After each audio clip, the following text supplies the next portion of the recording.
Good morning दोस्तों। इस paper में हम लाइब्रेरियन थर्ड ग्रेड 27 जुलाई 2025 का पेपर किस तरह का आया था, उसमें क्वेश्चन कैसे पूछे गए थे, ये सारे प्रश्नों को हम इस वीडियो में आपको सॉल्यूशन कराएंगे और आपको पता चलेगा कि एग्ज़ाम में पेपर किस तरह के पूछे जाते हैं। तो वीडियो को लाइक करना, चैनल को सब्सक्राइब करना और शेयर करना। चलिए हम पेपर की शुरुआत करते हैं। पहला क्वेश्चन है, कॉलन वर्गीकरण में टी से जेड तक विषयों को उनके किस क्रम में व्यवस्थित किया जाता है। तो यहाँ पर इनको व्यवस्थित किया जाता है बढ़ती हुई कृत्रिमता के अनुसार। तो ऑप्शन पहला इसका राइट आंसर हो जाएगा, बढ़ती हुई कृत्रिमता के आधार पर, ऑप्शन पहला। अगले क्वेश्चन की ओर चलते हैं। यूडीसी सार्वभौमिक दशमलव वर्गीकरण एक पुस्तकालय वर्गीकरण योजना है।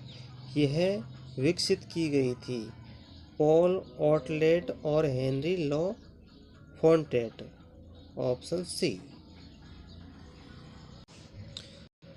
कौन सी वर्गीकरण योजना विषयों की व्यवस्था में व्युत्क्रमित बेकोनियन वर्गीकरण का उपयोग करती है। इसका हो जाएगा डीडीसी, डेवी दशमलव वर्गीकरण, ऑप्शन सी। डीडीसी यानी डेवी दशमलव वर्गीकरण में कौन से संकेतन का प्रयोग किया जाता है। ऑप्शन डी, शुद्ध संकेतन का प्रयोग किया जाता है। कॉलन वर्गीकरण में यानी मिस्टिसिज्म मुख्य श्रेणी को दर्शाने के लिए किस चिन्ह का उपयोग किया जाता है। डेल्टा चिन्ह का उपयोग किया जाता है, ऑप्शन डी। यूडीसी सार्वभौमिक दशमलव वर्गीकरण के दो वर्ग संख्या के क्रम को निर्धारित करने के लिए किस प्रतीक का उपयोग किया जाता है। तो ये किया जाता है फॉरवर्ड फ्लैश का उपयोग किया जाता है, ऑप्शन डी। पुस्तकालय वर्गीकरण में संक्षिप्तता की विशेषता को माना जाता है संकेतन, ऑप्शन सही हो जाएगा संकेतन, ऑप्शन डी। क्वेश्चन नंबर 8, होमोनिस का सिद्धांत के अनुसार संकेत धरातल में एक वर्ग संख्या को क्या दर्शाना चाहिए। तो ऑप्शन इसका राइट आंसर हो जाएगा एक विषय और इसके प्रभावों को, ऑप्शन डी। अगला क्वेश्चन,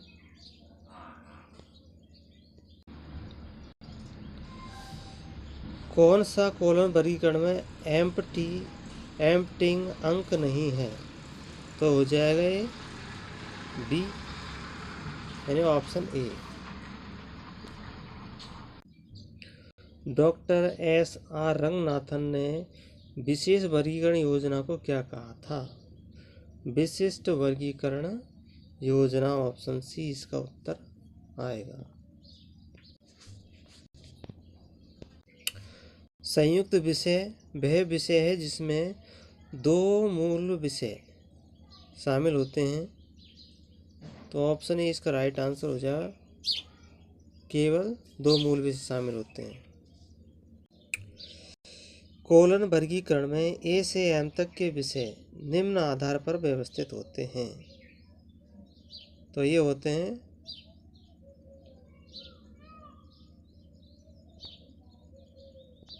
बढ़ती हुई मूर्तता के आधार पर होते हैं, ऑप्शन ए इसका राइट आंसर हो जाएगा। सही है।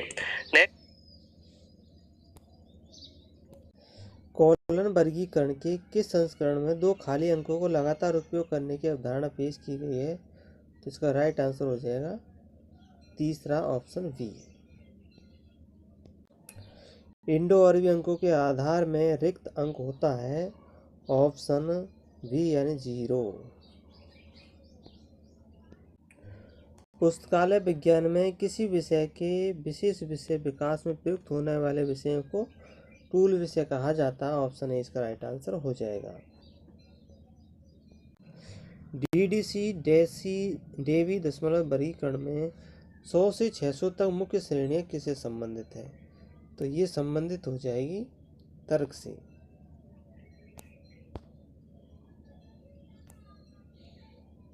तो ऑप्शन बी इसका राइट आंसर हो जाएगा, तर्क से संबंधित होगी। यूडीसी रूपरेखा का संशोधित रूप में उपयोग होता है, तो यह डीडीसी के रूप में होता है, यूडीसी का उपयोग बी।